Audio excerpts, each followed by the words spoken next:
Reunir, restaurar, conservar, rescatar del olvido, preservar la gran historia y las costumbres más cotidianas. Detrás de cada colección hay una sensibilidad especial, sentido del deber, constancia y un mar de anécdotas e historias dignas de escuchar. Bienvenidos a Todo Colección, el podcast de los muy ilustres coleccionistas.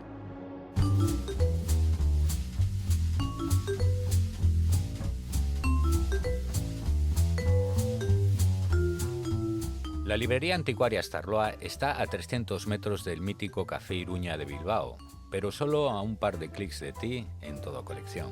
Considerada entre las 10 librerías con más carácter, es un entorno digno de visitar. 2 plantas con arte en palabras mayores, imaginación de cuentacuentos, libros raros y extravagantes, incunables restaurados, ediciones de segunda mano y también juego, mucho juego de mesa, fotografías, grabados y hasta álbumes de cromos. Todo cabe en esta librería con encanto, con más de 46.000 lotes a la venta en Todo Colección. Conversamos con Iker y nos cuenta su aventura. Iker Madariaga, un cuarto de siglo bien pesado entre lo vintage y las antigüedades. ¿Cómo comenzó todo en ese año 92 de las ilusiones? Bueno, pues la librería efectivamente la abrimos en el año 92, la abrieron mis padres. Pues todo empezó más o menos porque había un relevo generacional en torno a las librerías anticuarias en Bilbao. En la segunda mitad del siglo XX fueron desapareciendo paulatinamente y mi padre, que fue poco a poco metiéndose en este mundo de los libros, de las antigüedades y tal, pues fue, vamos, cada día más coleccionando cosas y acabó haciendo pues de lo que era su hobby, su profesión. Entonces, nada, abrimos en el 92 y bueno, tuvimos la mala suerte de justo al de un año de abrir, se nos inundó toda la librería y estuvimos una temporada bastante mal, nada más abrir. Pero bueno, luego con los años fuimos remontando poco a poco y en esa primera etapa de la librería pues estaba sobre todo enfocada la librería pues al bibliófilo, al coleccionista de libros. Luego ya con el tiempo pues hemos ido abriendo más el abanico. Iker, sería muy interesante para los coleccionistas el diferenciar una librería anticuaria. ¿Cuáles son las particularidades?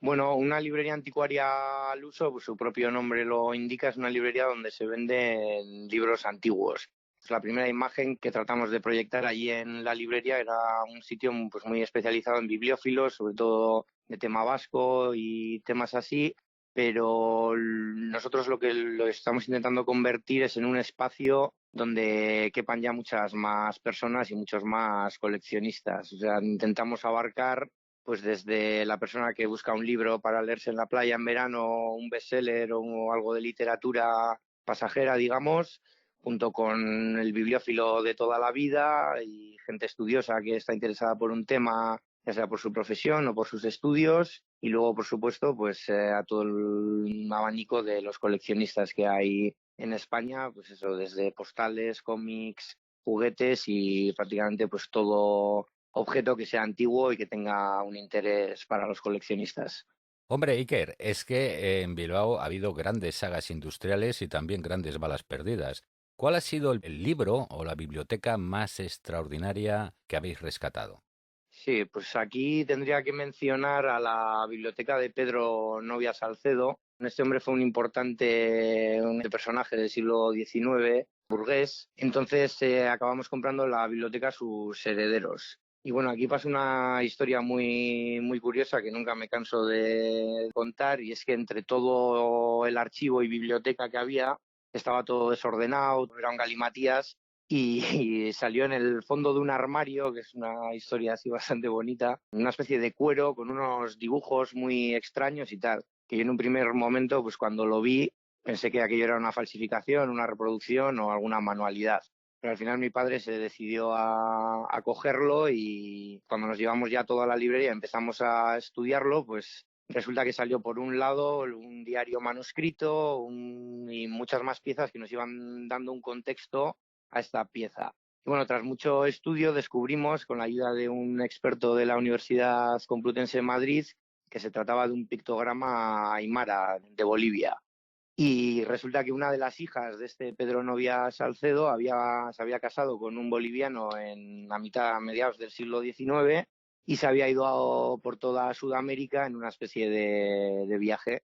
Todo este viaje venía narrado en un diario manuscrito, pues se narraba cómo habían llegado hasta Londres, desde Londres hasta Sudamérica y tal. Y junto con todo este archivo también apareció un álbum donde aparecía unos dibujos del lago Titicaca, que es al lado es donde vivía esta población aymara. Y bueno, pues fue una historia apasionante porque esta mujer, pues eso, como decía, se fue en mediados del siglo XIX a Bolivia y nada, se trajo de souvenir este pictograma. Lo que es digamos, el líder de las tribus de ahí aymara.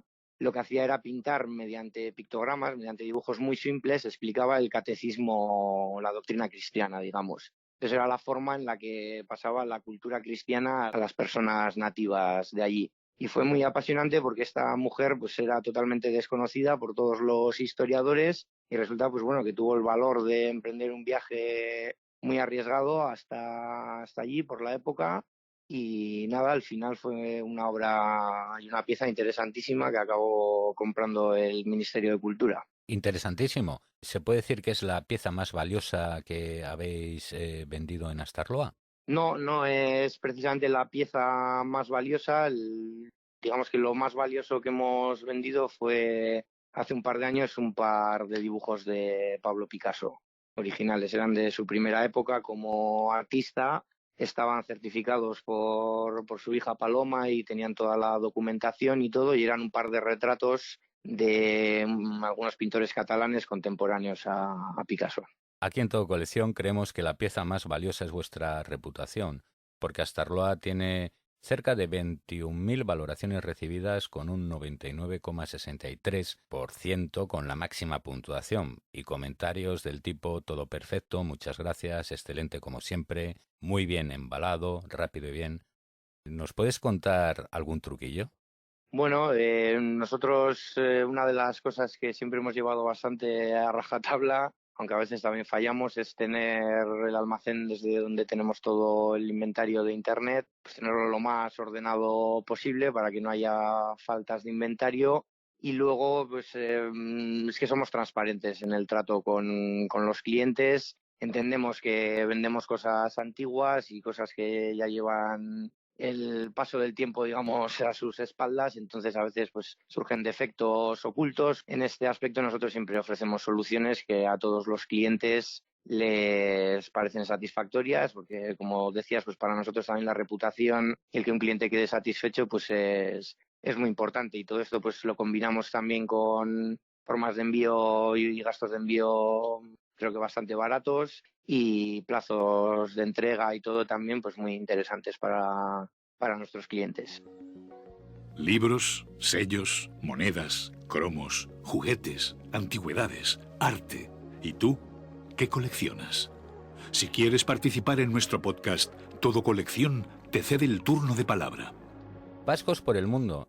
Los vascos han viajado, han navegado. ¿Os solicitan muchas piezas por internet de fuera de España? Sí, la verdad que todo lo que es la venta online en los últimos años pues nos hemos centrado cada vez más en ella, porque pues, las ventas en lo que es la librería y por otros canales pues con el tiempo han ido descendiendo, y en los últimos años pues hemos hecho apuestas muy fuertes por la venta online en cuanto a estructura, logística y gente trabajando con nosotros y todo. La verdad es que no tengo una bola del futuro por la que pueda adivinar cómo va a ser el futuro, pero lo que sí tengo claro es que el futuro pasa por la venta online. Y en cuanto al tema internacional, pues por supuesto, en los últimos años también ha habido un incremento notable de coleccionistas y bibliófilos también, sobre todo de Sudamérica, que nos piden bastantes libros. Y bueno, sobre todo pues recalcar que la venta online es hoy en día en nuestra librería la principal fuente de ingresos y es en donde estamos completamente centrados. Estamos en el desfase de la pandemia esta del COVID. ¿Cómo os habéis defendido porque los libros no fueron considerados de primera necesidad? ¿Cómo fuisteis por internet? La ley en este aspecto era un poco ambigua, porque decía algo así como que todas las personas que puedan trabajar en el comercio online o en la logística online y tal. Entonces nosotros tenemos la librería de toda la vida, pero luego, como te decía antes, pues tenemos un almacén de 600 metros cuadrados, que es donde gestionamos allí toda la venta online. Entonces nosotros, tras consultarlo con las autoridades y con la asesoría y así, todo el mundo entendió que podíamos seguir trabajando. Además, como es un local amplio, se respetaban todas las medidas de seguridad. Entonces, en este aspecto, lo que es la pandemia, pues no nos ha afectado mucho porque hemos podido seguir trabajando con normalidad y no solo eso, sino que durante estos 2 últimos meses, pues hemos visto nuestras ventas ascender, ya que, pues como la gente está en casa confinada, pues una buena opción de entretenimiento ha sido comprar libros o ir aumentando esas pequeñas colecciones que tiene la gente. Entonces, en ese punto, la verdad que de momento estamos pues satisfechos y optimistas con esta crisis. ¿Cuántas personas estáis en librería Startloa, ahí a pie de ratón? Pues ahora mismo somos 5 personas. Por una parte está mi padre y otra compañera que están en la librería atendiendo al público, llevando la contabilidad y más un poco lo que es el día a día de la librería. Y luego en el almacén pues estamos 3 personas completamente dedicadas toda nuestra jornada laboral al tema de Internet. Lo primero que hacemos por la mañana pues es atender todos los pedidos y una vez que ya está liquidado todo eso, pues ya nos ponemos a catalogar más piezas. Y bueno, la verdad es que al principio, antes de esta pequeña revolución de la venta online, pues éramos solo 2, 3 personas en la librería. Y bueno, pues poco a poco fuimos viendo cómo las ventas en Internet, pues a raíz de ir cambiando políticas y adaptándonos un poco al mercado, pues iban incrementando y nos hizo apostar muy fuerte por todo esto de la venta online. Nos llama la atención tú como responsable y Santa Olga. Se encarga de poner a la venta los artículos en todo colección. Esto nos ha Sí, impresionado. Olga es mi tía y es la persona que se encarga de catalogar exclusivamente lo que es coleccionismo. Tanto mi otro compañero como yo nos dedicamos a catalogar los libros y Olga se dedica exclusivamente al coleccionismo. Entonces es adorada por muchos coleccionistas de todo colección porque, vamos, cada vez que sube algo, pues es que detectamos que hay gente que todos los días está prácticamente a cualquier hora pendiente de lo que, sobre todo de lo que va subiendo Olga, porque son artículos muy interesantes y en el tema del coleccionismo, pues se mueven rápido las ventas y entonces siempre hay algún cliente que está atento, no vaya a ser que otro coleccionista se lo quite. Y sí, la verdad que Olga es un pilar fundamental de la librería ahora mismo. Es que siempre insistimos en la importancia de poner buenas fotografías, descripciones sugerentes y sobre todo el etiquetado. Hay una labor de catalogación increíble. Sí, totalmente. Los libros son mucho más fáciles de catalogar porque viene toda la información dentro del libro, pero en el tema del coleccionismo, la verdad que hay veces que Olga sobre todo se vuelve loca porque cuando trabajamos, por ejemplo, con firmas reales y hay que averiguar de qué año es esa firma real para averiguar de qué rey estaba vigente en esa época y por lo tanto esa firma real de quién es, o cuando nos entran pues multitud de objetos que pues es muy difícil primero datarlos, ponerlos en un contexto y muchas veces hasta saber qué son esos objetos. ¿Nos ha pasado alguna vez? Es un trabajo duro, pero también es muy gratificante porque Olga misma pues, nos dice muchas veces que sí, que se hace duro, pero aprendes un montón sobre un montón de artículos diferentes. Además, así como el libro pues, puede ser más aburrido con todo lo que es coleccionismo, pues de repente te pueden entrar una colección de soldados de plomo y haces, digamos, un pequeño máster en ese tipo de coleccionismo. Pasa lo mismo con los cómics, con las postales o con documentación antigua. Entonces es duro, pero a la vez yo creo que es gratificante. Estás escuchando Todo Colección, el podcast de los muy ilustres coleccionistas. Es que en Astarloa tenéis desde taller de restauración, también servicio de tasación, formación de bibliotecas, bueno, es un emporio.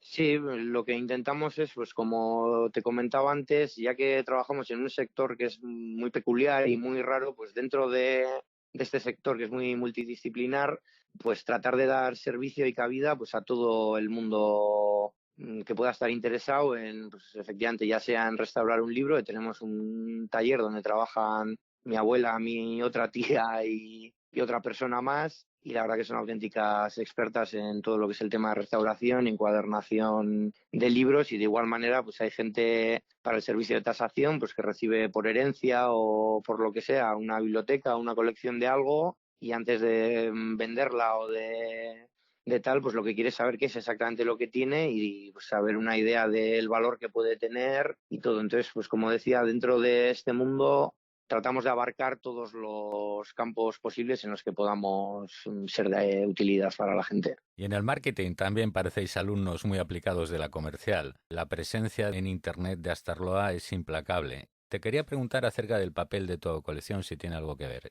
La librería siempre ha tenido un enfoque pues, de cara a los bibliófilos y a la venta al por menor, la venta a instituciones, la participación en ferias y así. Pero la pasada crisis de 2008 pues, nos mueve todos los cimientos y cambia radicalmente, nos obliga a cambiar nuestro modelo de negocio y gracias a Dios pues fue para bien. Entonces tuvimos que ponernos las pilas porque en aquel momento pues teníamos alrededor de 20 y pico mil libros, estaban todos sin fotos, los precios estaban totalmente desactualizados y nuestra política, vamos, nuestra idea de Internet pues era como algo residual que estaba ahí, que cada día entraban un par de pedidos o así y bueno, decidimos darle un giro de 360 grados a eso, nos pusimos las pilas, tuvimos que hacer fotos a todos los libros, tuvimos que pesarlos, que bajarles el precio a todos manualmente y bueno, pues también apostamos por un programa informático de gestión a medida, todo lo que significó la apertura del almacén, porque antes teníamos un almacén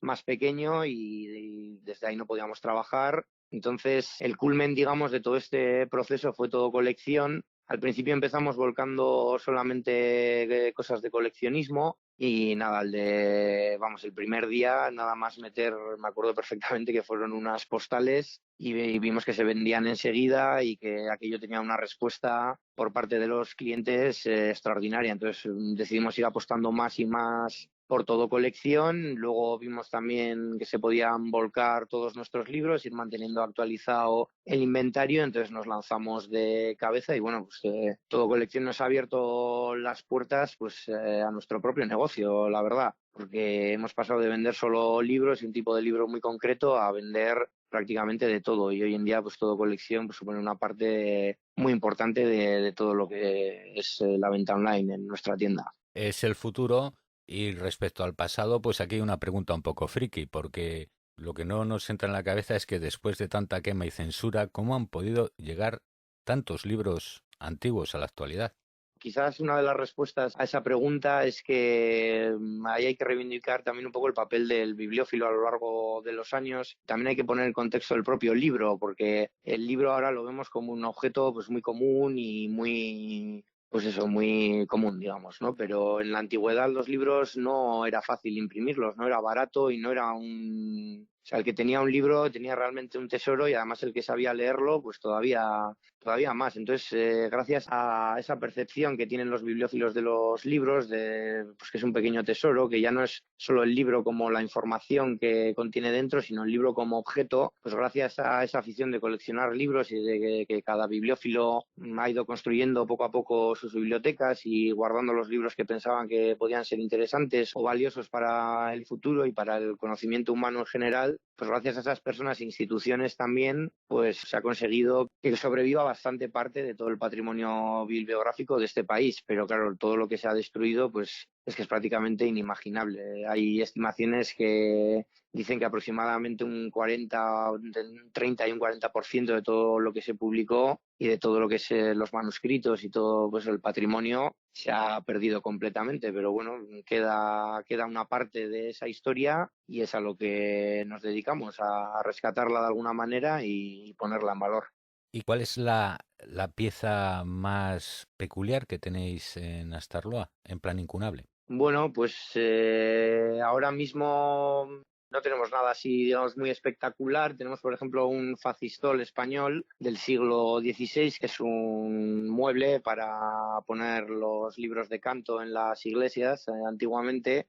Y bueno, pues tenemos algún incunable ahora mismo. Tenemos una edición de Liber Chronicarum, que es uno de los incunables pues más bellos que se editaron en su momento. Está repleto de grabados y se sabe que en algunos de ellos participó, por ejemplo, Durero. Y bueno, pues ahora mismo tenemos también alguna ejecutoria, que son manuscritos bellamente iluminados y algunos en pergamino con encuadernaciones muy bonitas. Y sí, ahora mismo pues es un poco lo que tenemos. ¿Ya habéis notado alguna tendencia disonante o nueva en el coleccionismo últimamente? Bueno, la verdad es que nos cuesta detectar tendencias porque, claro, siempre vamos 2 o 3 pasos atrás de lo que es el mercado de primera mano, digamos. O sea, lo que hoy están comprando los adolescentes o los jóvenes es lo que coleccionarán dentro de 30 años. Entonces nosotros siempre en ese aspecto vamos un paso por detrás. Pero sí es verdad que, por ejemplo, todo lo que son los cómics, vemos que es un mercado muy fuerte, que es un coleccionismo además que abarca un montón de generaciones, de gente pues desde los 20 años hasta gente que colecciona cómics de su infancia, y tenemos coleccionistas y clientes que tienen 70, incluso 80 años. Eso por una parte, y luego por otro lado también pues vemos que el mundo del disco de vinilo, hay mucho coleccionismo de eso, y sobre todo está pegando fuerte últimamente pues todo lo que son antigüedades tipo vintage en cuanto a lámparas, teléfonos antiguos, incluso algún pequeño mueble. Y también hemos visto estos últimos años también que el arte, sobre todo arte moderno, pues se está vendiendo bastante bien, y el público joven también apuesta un poco por esa línea. Está claro que los coleccionistas, como los viejos rockeros, nunca palman. Iker, ha sido un placer contar con tu presencia aquí en el podcast de Todo Colección. Muchas gracias, y si quieres despedirte, todo tuyo. Bueno, pues nada, muchas gracias a vosotros por esta entrevista, y pues nada, mandar un saludo a todos los que nos estén oyendo, a todos los clientes, y nada, lo dicho, muchas gracias por esta oportunidad. Fin de la cita. Hasta el próximo episodio de Todo Colección, el podcast de los muy ilustres coleccionistas. Seguimos en contacto en el Facebook, Twitter, Pinterest, Instagram y canal de YouTube de Todo Colección.